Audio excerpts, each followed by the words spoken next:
Cheers! Welcome to Movie Bitches! Episode 183. Tonight we're reviewing Love, Simon. Love, Simon. That's really more, it wouldn't be as effeminate as the way that I first said it, because this movie was homophobic. I mean, in many ways. Yes. It also wasn't, in many ways. I have a lot of problems with this movie because on one hand, I, ate it up like fucking pudding. I was just like, give me more. And on the other hand, I was like, no, fuck you. So it was a weird experience. It was a weird experience. I oscillated also between, oh, and, ugh. Oh. First things first, shout out to our wine sponsor, Wink, trywink.com/moviebitches. You get $20 off your first month of wine. Thank you to our Patreon subscribers. You're seeing this early. We really appreciate your support. So let's talk about it. Yes. So Love, Simon is the studio-supported... Yes. Well, that's what I'll say. I'm happy this movie got made. Yep. I hope it is a catalyst for more of these kinds of movies Certainly. to get made. Yep. I don't think it was, the most fabulous movie I've ever seen. No. But I was like, yay, that this is making money. Yep. People are seeing it. Yep. The studio's behind it. Yep. Hopefully people are getting it. Yeah. This was really frustrating for me because I was happy that it existed, but, if this was a straight movie, it wouldn't be very good. It was very convoluted. Yeah. The only thing that really made this movie good was that it did a very good job of tackling certain subject matters. Certain ones.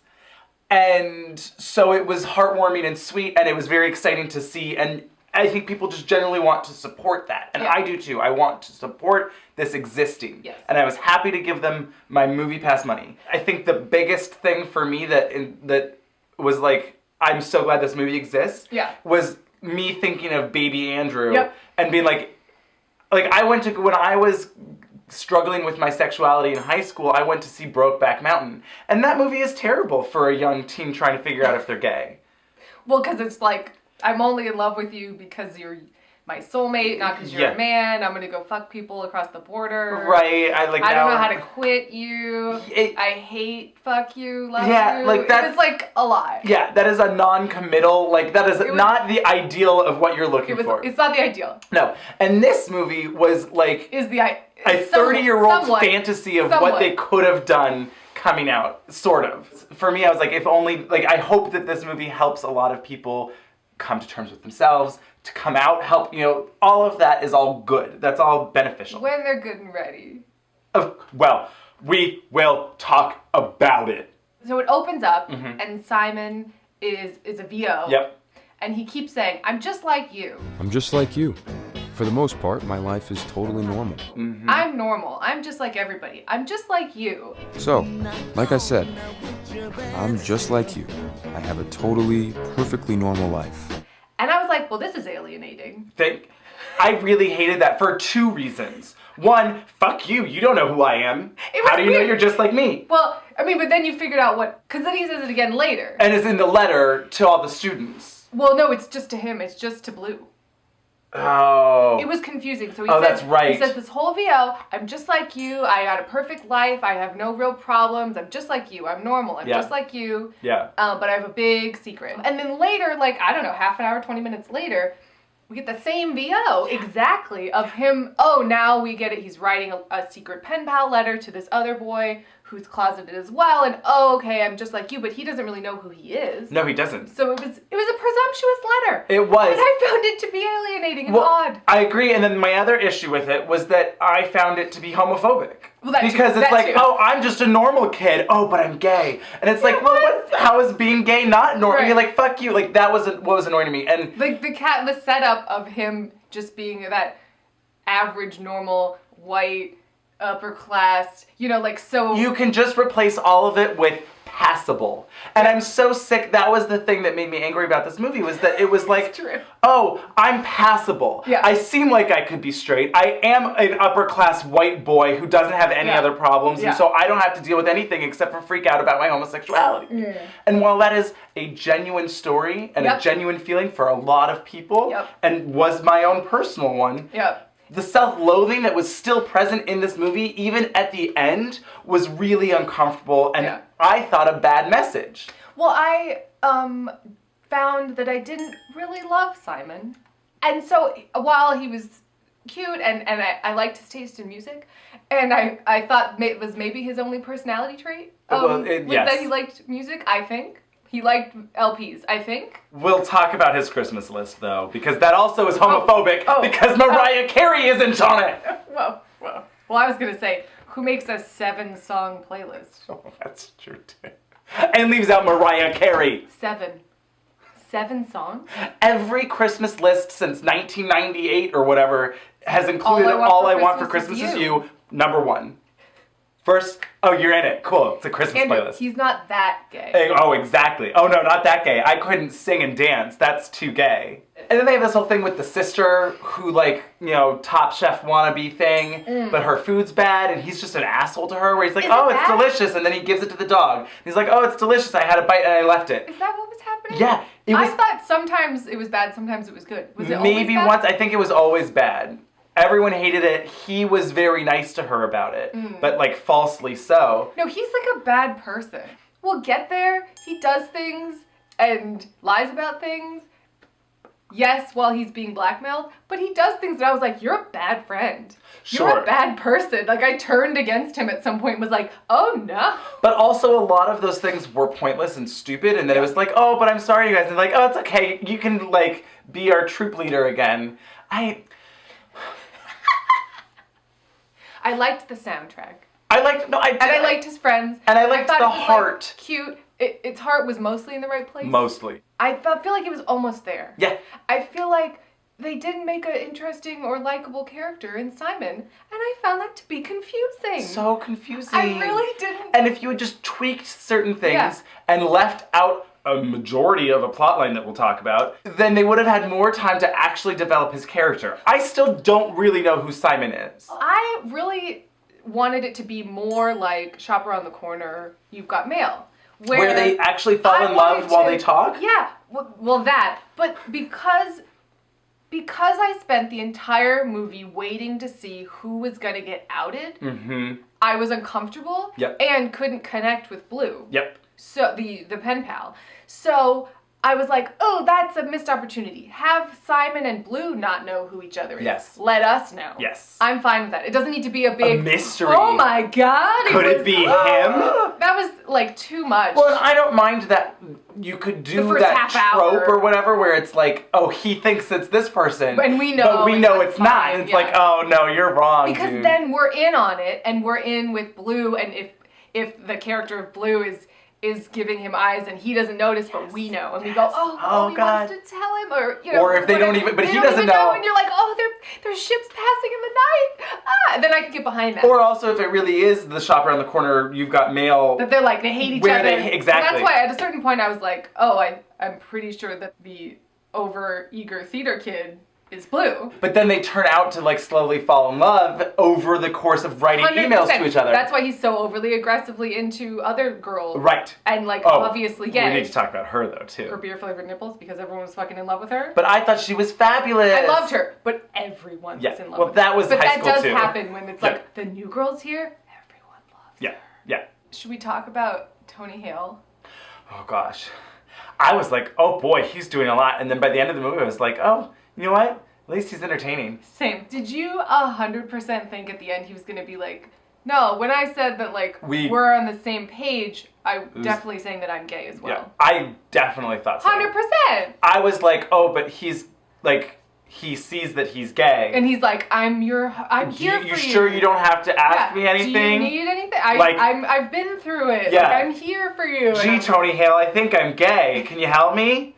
I mean, I was like, I was waiting for it, and then I was like, The main conflict of the movie is not that he's gay, which is what it should have been, and afraid to come out and needs to come to terms with who he is as a person, because he never actually learns that lesson. So there's this theater geek, whatever, nerdy kid, Martin, who loves movies, of course. And magic. Magic, yes, of course. And he's not a homosexual. No. He's very straight, and he's obsessed with Abby. Abby. Abby. So then he stumbles across Simon's email. His secret emails with the other kid who's closeted at school. Yeah, this whole plot line needed to be cut. Yeah. The entire plot line needed to be cut. Yeah. So he screen grabs the emails and then he blackmails him to be like, if you don't get me with your friend Abby, then I'm going to tell everyone in the entire school that you're gay and show them these emails. Fucked. Super fucked. Really, just really gross. Because, I mean, it's a horrible situation to be in. Either you're prostituting your friend. Yep. Or you're getting outed in front of the entire school. In front of the entire school. I don't know why this needed to be, unless Martin was, like, straight up the bully villain. Right. Which is fine. Okay, it's still bad, but, like, I did not understand him at all. At all. It was such a stupid, like, convoluted mess of a character. Yeah. If I were to fix this movie, yeah, I would have cut all of Martin. Well, he could be there as, like... As a character. But that entire plot line of the blackmail and everything else, I'd cut it entirely. Out. Yeah. I think you have... It's shop around the corner. Just do shop around the corner. Exactly. You're cool. Somehow they meet in a chat room. I would ideally set it in 2003. They meet in a chat room. Yeah, like earlier. Sure. Late 90s. Yeah. Chat room. Yeah. Remember chat room? Yes. Whatever it is, they meet online, but they don't know who they are. Yeah. They find out they end up going to the same school partway through, and it's like, wait, what? We go to the same school? Like, who could it be? You know, whatever. That develops. I liked that whole thing. I still would have liked to have known who each of them were. I want us to get to know both of them as characters so that we can see them falling in love. Particularly because if this movie felt so nostalgia for me, like where it was like, oh, I remember when that door opening sound on AIM would come on and you'd be like, oh, my crush is online, I can't wait. Like, oh, that was a thing and that was a feeling. And this movie captured a lot of that. Yeah. But yet not enough. I would have liked a little bit more of that and then have them really fall in love so we know who they are. And then somehow he sends it to the wrong thing or whatever it is, Simon gets outed to the whole school. Or he just decides that it's his time. Actually, why does he need to get outed to the whole school? I'm okay with because then you avoid no public outings. I'm okay. I did think that was a really good scene in this when he confronts Martin.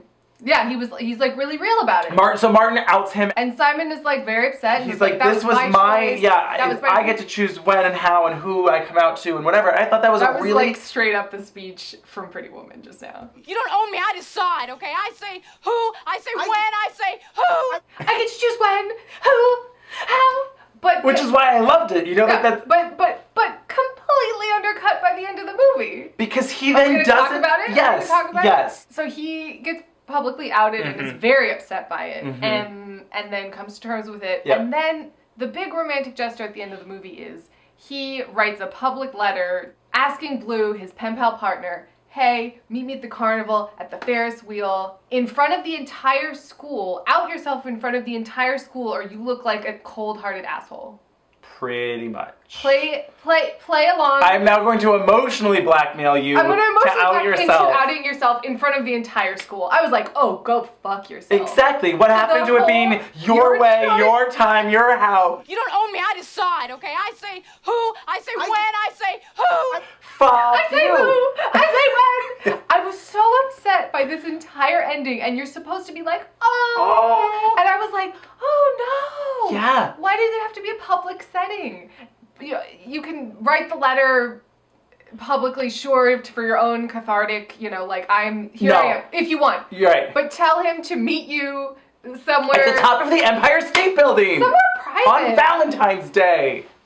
Like, that's all I'm saying is that let's fly to New York. Right. Where was this supposed to be, by the way? Everywhereville, I couldn't figure it out. I don't know. So I was, the whole ending where you're supposed to be like, my heart is warmed over, I was going, oh God. And these girls behind me were super like, oh! And I was not. And then I was like, it's like this weird thing where it's like, oh, gays are like the spectacle, right? Where it's like, let's all of the girls are down at the bottom. Circus. Yeah, the circus of the gays. It made me very uncomfortable. I did not appreciate it. And what also made me uncomfortable was that he didn't know the person. No. And supposedly they were friends. Yeah. At least in some capacity. Yeah. So it's like they didn't even know enough about each other through emailing for months to have realized that it was the same person aside from orange fucking Oreos. Are you kidding me? That's how we're supposed to know that they're made for each other? Well, it felt like it felt like How I Met Your Mother where it's like, oh, we got to keep this secret. Okay, we're getting canceled. Let's maybe round it out, so maybe it's this person. Oh no, we got renewed. Okay, now it's regroup. It wasn't them, it's somebody else. So it felt like kind of happenstantial that it was him at the end. Absolutely. I was like, oh, okay. You had kind of already told me, no, it's not. Right, and it felt totally like we hadn't decided who it was. Because it had to be such a surprise. Ooh. Like, oh, we hadn't decided, and therefore the entire movie suffered because you were like, well, who? I don't what? Yeah, 100%. You really should have gotten to know both of them at the same time. Through their emails! I feel like I would have liked Blue to have been the main character. He seemed interesting. He did seem interesting. Of the few scenes I got, I mean, he dressed up like post-presidency Obama on vacation for Halloween, and I was like, love it. Yeah, he seemed really fun, and yet we hardly got any of him. He had too many friends. I could have lost one or two of his friends and replaced one of them with Blue. It made sense that it would be one of his friends narratively as a movie. Exactly. Because the whole, oh, my best gal pal is in love with me, but I think she's in love with our other best friend who's now also in love with our other new best friend who's in love with him, but Martin is in love with her. And I was like, oh boy, this is high school, but this is too much. It was like, a lot. Why are we spending all this time on these straight complicated love stories when the point is like it's supposed to be this gay romance? Exactly. When there was none of it. It was weird. But also there were like 6 emails between them. Well, so that was problematic for me too. Like you see the email thread on Google and you're like, okay, but you guys have talked like 7 times and it's mostly just been like, oh, now I'm going to like, the middle of nowhere with my family, bye. That scene though was really heartbreaking when he was like, I really need you right now, and then he was like, unauthorized or whatever. A message doesn't exist anymore. Oh, that really got to me. I mean, there were a lot of times in this movie where I was like, oh, when he comes out to his parents and like when he has the weird conversation. Who knew that Josh Duhamel would make me the most emotional in this movie? Yeah, he was pretty good. I mean, I was like, it was a weird character. It was a pretty accurate character. I feel like you know, like that sort of jokey. Yep. Loosely homophobic, just like leftover vestiges of, going to high school in the 80s. I'm sorry. I shouldn't have missed it. Hey, no, Ted. All the stupid jokes. I know you didn't mean them. I just want you to know that I love you. I wouldn't change anything about you. No, I thought it was really sweet. And like that's a really important lesson. And I think for me, that was the most important lesson because I feel like coming out, you really have to learn who you are. Like in order to love yourself and to be able to come out to people and be like, this is who I am, you have to know who you are. Right. And he starts to say that in his letter, and I was so confused by this. He starts to say, it's really scary because in order to come out, you have to know who you are. And I was waiting for him to be like, and I had to learn who I was. And instead he says, but what if people don't like who you are? And I was like, well, no, that's not the problem. That's not the point either. No, that's not the point. Yeah. So that was frustrating for me. So he's talking about how he's like, oh, I always planned to like, in my mind's eye, to come out in college, in LA, and then it cuts to this like very WeHo, there's rainbows, flags everywhere. It was very gay, you know what I mean? It was it? See, it wasn't even that gay, but because to me, it was the gayest thing in this movie. Everyone was just wearing different colors. It looked like a gap. They were all wearing solid. It was like a United Colors of Benetton. Yeah, it was like, exactly. Oh, here we are. We all have our solid colors on. So I was like, finally, like, yes, this is kind of gay. I was like, yeah. And then he goes, well, I wouldn't be that gay. And I was homophobic. I was like, you can be as gay as you want. Go fuck yourself. Like, I was like mad about it. I was too. I was mad about it. I didn't like that. No, there were multiple times where it was that self-loathing or like he frames it as others. Like, right? Oh, I wouldn't be that gay. I wouldn't be as gay as Ethan. He's an elitist gay. Yes. And I hate that. And that's not positive. No. And what's annoying about that too is that the whole problem of it is that he never comes to terms with who he is. And so then... once again, I will ask you, who is he? Well, exactly. So he can't be as gay as he is, as little or as much as gay as that is, because he doesn't know. Right. I was fully expecting because they're doing cabaret, and Martin, who is not a homosexual, right, is the playing, MC. Is playing the Joel Grey, yes. Alan Cumming part. And I was expecting there to be some interest on Simon's part about, maybe I want a bigger role. Maybe I like I needed him to have some interests. Sure. It doesn't have to be classically gay. Oh, I'm into musical theater. Right. But if it's that, I'm fine with it. I just really kept expecting him to have a personality. Aside from, I like music. Kind of. Kind of. I would have liked him to have a character. Tell his story through the music, or have him be sending Blue songs attached to their emails and be like, oh, this made me think of you, or oh, this song got me through this, or oh, this is what, wouldn't that have been fabulous? And then at the end, when they meet up, not in a public setting. Exactly, that song can be playing or something, it'll be like some sort of... He expresses and communicates through music. That's his way of dealing with the world, and that's what he shares with Blue. Well, isn't great. And You've Got Mail, doesn't Tom Hanks figure it out before she does? Yeah. So that could be the other thing too. Maybe he's listening to the song, then he hears him at school listening to the song, and then sends the email, and he's like, oh, it's for sure Simon. Yeah. Oh, and then we're like... But then he doesn't want to ruin it, so that he's afraid. Oh my god, I love it. I love it. But literally, just give me gay You've Got Mail. I want it. I want it. I want it so much. Yeah. And that's why I was just like, at the end of this movie, I was like, I'm so glad this movie exists. Yep. Because we just need more of it. Yep. We're literally starving for it. The reason it did so well is not because it's a very good movie, it's because it's the only movie. And then I realized we just need to write our own. I will literally just copy paste. You've Got Mail. Go into the mattresses. Except it would be some gay reference. Exactly, exactly. Mommy Dearest, Valley of the Dolls, something. Of course, because we'll make one of them at least a real gay herstory nerd. I love it. I love it. And at the end, they watch RuPaul's Drag Race together. I did somewhat like the conversation that Simon and Ethan have, although I thought it got muddied. Because then, Ethan has the whole thing about his mother and whatever, and, no, I have, I'm out at school, but my mom but still it's has still to accept hard, it. exactly. I thought that was nice. Yeah. And then I would have liked a little bit more of, well, it's certainly easier for me to come out, to not be the first gay kid to come out, because you're already out. Thank you for trailblazing, Ethan. Exactly. And yes, it sucks that the reason that you trailblazed was because that's just, you were your own authentic self, and that automatically outed you. Right. He also didn't get to choose the where and when and how. No. Which would have been a nice conversation. He did. Well, kind of. But that wasn't somebody going, I'm publicly outing you in front of the school. He still chose. Sure. It was just more obvious. Yes. It did a lot of things right. I liked that it was an inclusive cast. I liked that it was an inclusive story. But also, I thought that the story was a convoluted mess. It was like a French farce, but it wasn't funny. You know? And she's in love with him, but he's gay, and he's in love with him, but he's in love with her, and she's in love with him, and it was just like... Now, I also like the idea of updating, Shakespeare plays and Jane Austen plays. Love it. With a gay twist. Love it. I mean, Lizzie would definitely be the best... Gay. Oh, my God. Hag ever. Oh, wait. Elizabeth Bennet.